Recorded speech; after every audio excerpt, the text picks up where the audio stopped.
I'm Dominic Molon, Chief Curator here at the Contemporary Art Museum, St. Louis, and I'm the curator of both the David Noonan and Emily Wardell exhibitions that are up right now. David Noonan is an Australian artist. He's based in London.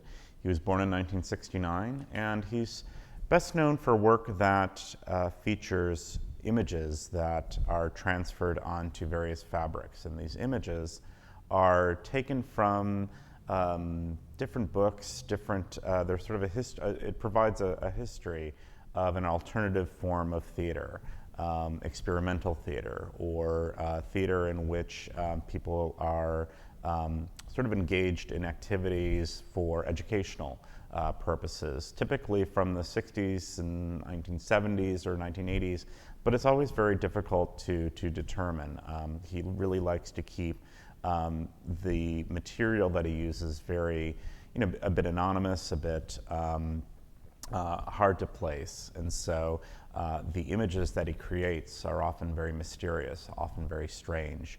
And so we're kind of taken into this very different sort of world of, ritualistic activities or different kinds of actions that we can't quite place but look still a bit familiar. This is David Noonan's first major museum exhibition in the United States. It's really intended to give you a bit of a survey, a bit of an idea of David's work of the last 5 years. So the exhibition is comprised of larger pieces in which he silkscreens images onto different fabrics. There's also a presentation of smaller works that are much more sort of collage-oriented, in which he uses the actual sort of photographs and then places them onto different surfaces. And then sculptural works. There's a very new sculptural work that he's presenting, and then a series of figures from 2008 that are presented in our performance space. And so the exhibition provides a really interesting range of the kind of work that David has become known for. I think his signature work is really the larger pieces in which he's transferred different images through the silk screening process onto fabrics like jute or linen. Then these different pieces of jute and linen are combined, and so the pieces are very constructed. They don't have this kind of even sort of surface. They have this very kind of almost sculptural sort of surface to them. And this is very intentional. He really wants you to have an experience of this visual material, this photographic material that still has a very physical component to it. In a way, I think he's really not only kind of making us more aware of the sort of physicality of the actions that are happening, that we're seeing in the images, but also really reminding us that photography still is a very physical process, still has a physical component to it. Nowadays, we often experience photography in a very dematerialized way, in a very digital fashion through computer technology. And so I think David is really kind of restoring the sort of physical dimension to the experience of photographic images, and kind of reminding us that these events that we're seeing were once photographed, that actually happened in a physical space in a real time. But strangely enough, he's also using these photographic images that document real things that actually happened in life to create these very strange new fictional sort of narratives or scenarios or experiences. And so I think there's really an interesting kind of dialogue and tension that happens between those two sensibilities. He also layers imagery of different kinds of fabrics and textiles within these images of people and actions and activities, in order to create this very interesting tension between the figurative aspects of his work and more abstract aspects of his work. The use of these different kinds of materials and fabrics that are put together really is very reminiscent of Japanese boro textiles, which is a textile in Japan that's comprised of different kind of rag-like material that's all combined to make one single piece. And so he actually includes imagery of those kinds of textiles, sort of takes photographs, and then they become part of this very interesting kind of visual mix of images.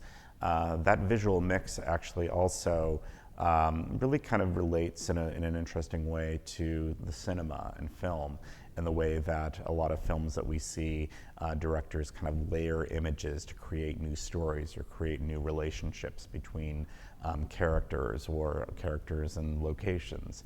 And so I think David is really kind of evoking that in interesting ways as well.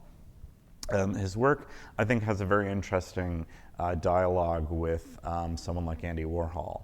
Warhol also used the silk screening process, but he used it in a very different way, whereas David is using the silk screening process to make very unique and singular works. He doesn't, kind of use the silk screening process, which can kind of, transfer the same photographic image over and over again in the same way. He's using it to make one particular piece that goes through, days and days of process and working on one particular piece at a time to make this unique piece that is its own sort of, has its own identity, has its own presence. Whereas Warhol really used the silk screening process to try and really kind of emphasize its more machinic quality, how it sort of can be endlessly reproduce this particular image. And so to kind of take art out of this sort of special place and make it function a bit more like the mass media and the sort of proliferation of images that one gets in popular culture. Warhol's subjects were also very different, even though a lot of his subjects were actors and people involved in entertainment and theater. They were always typically celebrities. They were known people. They were people who became famous, or they were people who were trying to become famous through their association with Andy Warhol. Whereas with David Noonan's work, he's really looking at people who aren't professional actors. He's really presenting us with figures that remain very anonymous. I think this is really kind of underscored by the fact that most of the works that you'll see in the exhibition are all untitled. So we're not given any identities to these people. They become different kind of characters. They're actors in a very different kind of presentation, where it's sort of this strange otherworldly place. The exhibition has a new sculpture by David, which is this structure that looks like a modernist piece of furniture, a very sleek, elegant tabletop that is constructed of marble with a sort of one of the figures that recurs in David's work, a bronze owl figure placed on top of it. David really wanted to respond to the kind of modernist architecture that is really embodied by the very building that we're seeing the exhibition in here at CAM St. Louis, as a way to really kind of engage this notion of creating a dialogue between the modern age and maybe positioning the owl-like figure as this kind of figure that has all of these different meanings, actually, is a figure that's drawn from the natural world, and perhaps really creating a conversation between this figure from the natural world and this very stylized, sleek, evocation of the built world, of the man-made world, and creating a very sort of elegant tension between that within that piece. In our performance space, we have a number of figures that David created in 2008 for an exhibition at the Chisenhale Gallery in London. And these sculptures present different figures, all dressed more or less the same, all sort of in different gestures, all seen in different sort of poses in a way. And these figures are photographic. He's transferred them once again onto this fabric, but then affix them to wood and then cut them out. And so they become these sort of freestanding figures. But in a way, it sort of takes the performer and makes them into a prop that sort of takes the performer and turns them into the scenery in a way. And I think that's a really kind of interesting reversal that David's able to effect with this particular series of works.